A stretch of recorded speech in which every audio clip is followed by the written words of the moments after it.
Poukoumel FM, dans un instant, le journal.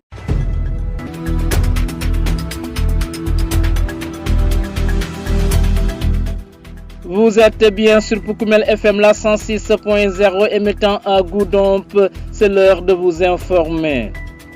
À la une, grave accident de la circulation sur la RN6 à hauteur de Bangangassi-Benki, une personne a perdu la vie. Examen du certificat de fin d'études élémentaires 2026, le centre de l'école élémentaire Goudomp 1 enregistre un taux de réussite de 95,31%, un résultat jugé très satisfaisant par le président du centre. À Tankanto Escale, la journée mondiale de l'environnement met l'accent sur la lutte contre la déforestation et les effets du changement climatique. Autorités, services techniques et populations unis pour la préservation des ressources naturelles. Ziguinchor, la dégradation de la route du quai de Boudoudi inquiète les acteurs de la pêche, une situation qui selon eux freine leurs activités et ils sollicitent une intervention rapide des autorités. Et puis l'actualité des sports va compléter cette principale édition d'information. Le journal avec Younous Baro. Essamay Abdou Diédhiou s'occupe des opérations techniques. Bienvenue à tous.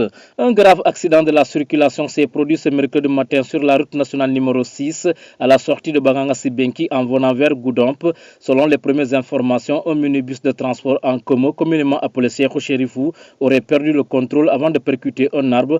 Le bilan fait état d'une femme décédée, tandis que les autres occupants du véhicule seraient sortis indemnes. À la suite de ce drame, les conducteurs sont appelés à faire preuve de prudence sur les routes, particulièrement en cette période d'hivernage où les chaussées deviennent souvent glissantes.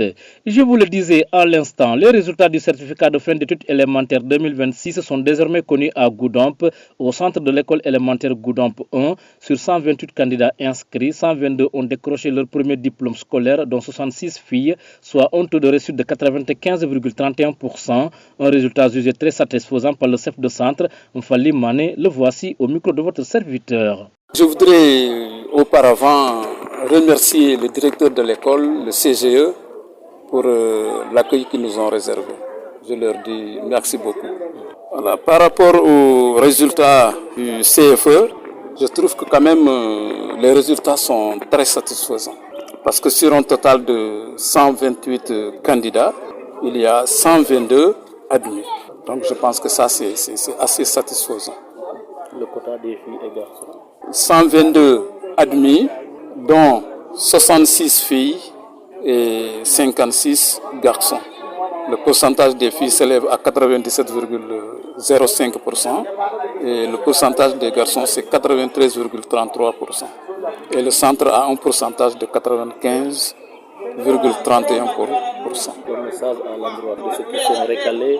Bon, seulement leur dire du courage, ils peuvent réussir l'année prochaine. Donc profitez également pour remercier, pour encourager l'équipe pédagogique, féliciter l'équipe pédagogique des deux écoles qui ont fait l'examen ici, c'est-à-dire le groupe scolaire E4 et Goudomp 1. Donc tirer chapeau aux maîtres de CM2 surtout, mais également à l'équipe pédagogique de ces deux écoles qui ont vraiment fait du bon travail et qui a abouti à ce résultat satisfaisant.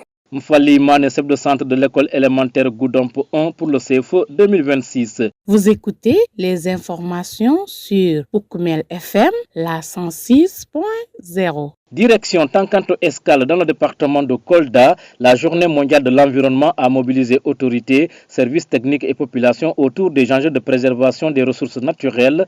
La lutte contre la déforestation et les effets du changement climatique ont été au cœur des échanges. Écoutons l'adjoint au gouverneur de Kolda chargé du développement, Bonaventure Kalamo. Nous avons assisté à une très belle célébration à Tankanto Escale. L'idée c'était de sortir de Kolda, ne pas être toujours dans des cérémonies au niveau de Kolda, et d'aller auprès des populations dans les communes de la région de Kolda. Et c'est pour cela que le site où la localité de Tankanto a été choisie, et avec le leadership de monsieur le maire de la commune, accompagné de son équipe municipale, mais aussi de l'engagement de la division régionale de l'environnement et des établissements classés. Une préparation très sérieuse a été faite pour aboutir ce matin à une cérémonie et à une fête, une célébration de très haut niveau. Et vous avez vu lors des différentes prises de parole que des engagements ont été pris, notamment auprès de la jeunesse et de ses représentants, pour mener des opérations de reboisement au niveau de la commune, mais plus largement également au niveau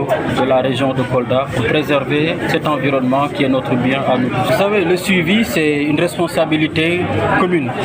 Le suivi, c'est l'engagement de tout le monde à poursuivre les initiatives qui sont prises, et autant les services techniques, l'inspection régionale des eaux et forêts, la division régionale de l'environnement doit accompagner les initiatives pour les rendre durables dans le temps, autant les populations elles-mêmes doivent être en première ligne dans le cadre de ce suivi dont vous parlez, et ne pas être dans une position attentiste de vouloir toujours attendre que ce soit les autres qui viennent faire le suivi. La première responsabilité, la pérennisation des initiatives locales, elle revient aux populations locales elles-mêmes, et il faut les y pousser par la sensibilisation, par la communication, et en cela, les élus territoriaux qui sont au plus près des besoins des populations doivent jouer ce rôle-là de relais et pousser les populations à donner un caractère durable à toutes les réalisations qui sont faites au niveau de leur terroir. Bonaventure Kalamo, l'adjoint au gouverneur de Kolda chargé du développement sur la journée de l'environnement dont la commune de Tankanto Escale a eu l'honneur d'abriter pour le compte de la région de Kolda.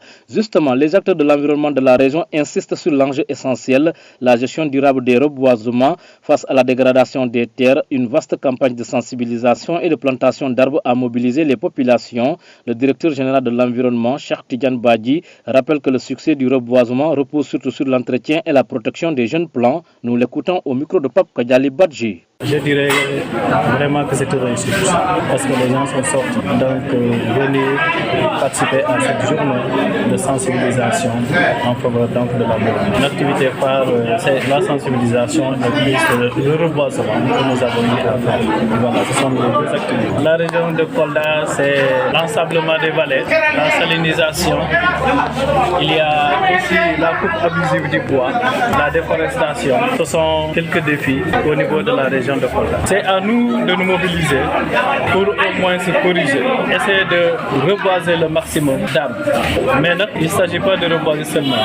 Il faut reboiser et ensuite faire un suivi. Reboiser pour reboiser et laisser comme ça, là c'est pas bon. À chaque fois les gens reboisent, mais il n'y a pas de suivi, il n'y a pas de maintenance. On ne suit pas, on n'arrose pas, on ne protège pas. Donc quand on reboise, on doit protéger ces arbres. Aujourd'hui nous avons reboisé. Donc ces arbres que nous avons reboisés doivent être protégés. Sinon, quand vous allez revenir la semaine prochaine, vous ne les verrez pas. Il ne suffit pas de reposer et de laisser comme ça ne sert à rien. Cheikh Tidiane Badji, directeur régional de l'environnement à Kolda. Le groupe de travail pluridisciplinaire du département de Ziguinchor a publié son bulletin de la deuxième décade du mois de juin. Cette période a été marquée par des pluies faibles à modérées. Mamadou Lamine Mané dans les détails. Le groupe de travail pluridisciplinaire du département de Ziguinchor a publié son bulletin de la deuxième décade du mois de juin, une décade qui a enregistré des pluies faibles à modérées. Dans le département de Ziguinchor, le plus fort cumul a été enregistré à Enampor avec 26 mm. Le plus faible à Mpac, soit 2,5 mm à Bignona. Le cumul le plus important est noté à Kafountine avec 61 mm, le plus faible à Djogé, soit 6 mm. Cette décade marque ainsi l'installation progressive de l'hivernage dans la région. S'agissant des prévisions, l'ANACIM annonce des orages et des pluies du 22 au 24 juin sur la majeure partie du pays. Cependant, des activités pluvio-orageuses sont attendues dans les régions sud du pays du 25 au 30 juin. Sur le plan pastoral, la situation géosanitaire est jugée stable. Le tapis herbacé n'est pas encore au rendez-vous malgré les premières pluies. Le SDDR informe que la campagne agricole a démarré timidement. Les opérations de mise en place des intrants se poursuivent. 10 tonnes de semences d'arachide décortiquées ont été réceptionnées. 92 tonnes d'engrais triple 15, 76 tonnes d'urée, 30 tonnes de 6-20-10 et 40 tonnes de terre à calco ont été reçues. Les opérations culturelles de défrichage, de nettoyage et de préparation des semences se poursuivent normalement. À en croire le commissariat et le secrétariat à la sécurité alimentaire et à la résilience, les marchés sont assez bien approvisionnés en céréales, légumes et légumineuses. Les prix pratiqués en ce moment sont globalement abordables, surtout en cette veille de Tamharit. Mamadou Lamine Mané, nous restons avec vous. Le collectif des acteurs du secteur de la pêche de Ziguinchor, regroupant pêcheurs, mareyeurs et transformateurs de produits halieutiques, a organisé une marche pacifique mardi 23 juin 2026. Ces professionnels dénoncent l'état de dégradation très avancé de la route menant au quai de pêche de Boudodi qu'ils considèrent comme un sérieux frein à leurs activités quotidiennes. Ils appellent les autorités à intervenir rapidement afin d'apporter une solution durable. Écoutons Fali Baro, leur porte-parole. Les pêcheurs, mareyeurs, transformatrices, transformateurs et l'ensemble des professionnels de la filière attirent solennellement l'attention des autorités sur la dégradation avancée de la route desservant les sites du quai de pêche de Boudodi et les conséquences graves qui en découlent. Cette situation engendre d'importantes pertes économiques pour les acteurs du secteur. Les camions frigorifiques et autres véhicules assurant le transport des produits halieutiques subissent des dommages matériels fréquents, occasionnant des retards dans l'approvisionnement des marchés et compromettant la qualité des produits. L'état de la route constitue également une menace permanente pour la sécurité des personnes et des biens. Les accidents se multiplient, mettant en péril les usagers, riverains et l'ensemble des opérateurs économiques. Par ailleurs, l'insuffisance des ouvrages d'assainissement et les difficultés d'évacuation des eaux usées favorisent l'insalubrité, augmentent les risques de maladies et dégradent davantage le cadre de vie des populations. Face à cette situation préoccupante, le collectif des acteurs de la pêche de Ziguinchor demande la réhabilitation urgente de la route desservant les zones de pêche et les infrastructures halieutiques. La mise en place d'un système efficace de drainage et d'assainissement pour faciliter l'évacuation des eaux usées et lutter contre l'insalubrité. La réalisation de travaux de curage et d'entretien régulier des canaux et ouvrages d'évacuation.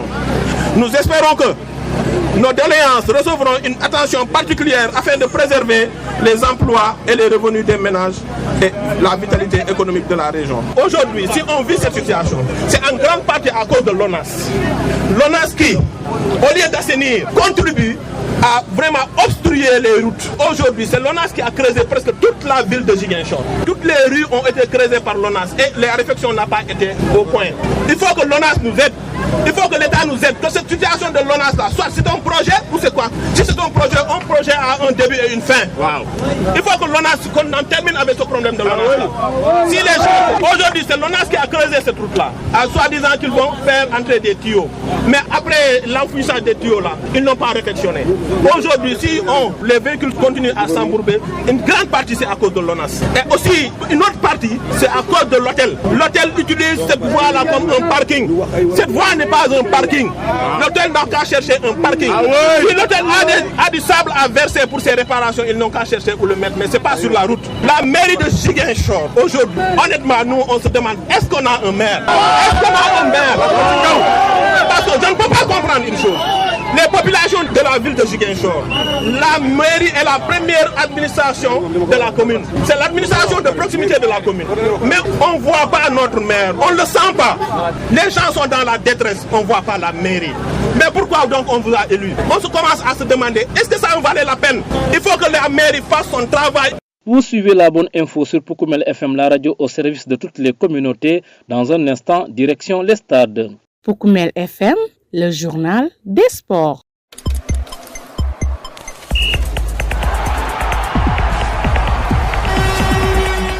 En sport, la Coupe du Monde 2026 continue. L'Angleterre s'est cassé les dents devant le Ghana lors d'un match âprement disputé qui s'est terminé sur le score nul vierge. Le Portugal a battu Ouzbékistan sur le score sans appel de 5-1. La Croatie s'est imposée face au Panama par la marque d'1-0. La Colombie a également gagné la RD Congo par la marque d'1-0. Et c'est tout pour le sport. C'est également la fin de cette principale édition d'information. Le rappel du sommaire.